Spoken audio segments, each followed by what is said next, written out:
اور ابراہیم بولے کہ میں اپنے پروردگار کی طرف جانے والا ہوں، وہ مجھے رستہ دکھائے گا۔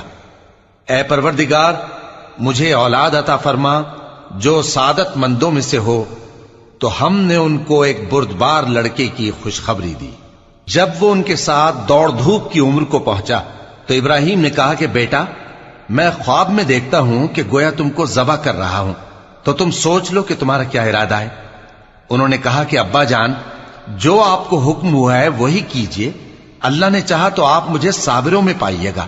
اس طرح جب دونوں نے حکم مان لیا اور باپ نے بیٹے کو ماتھے کے بل لٹا دیا تو ہم نے ان کو پکارا کہ اے ابراہیم، تم نے خواب کو سچا کر دکھایا، ہم نیکوکاروں کو ایسا ہی بدلہ دیا کرتے ہیں۔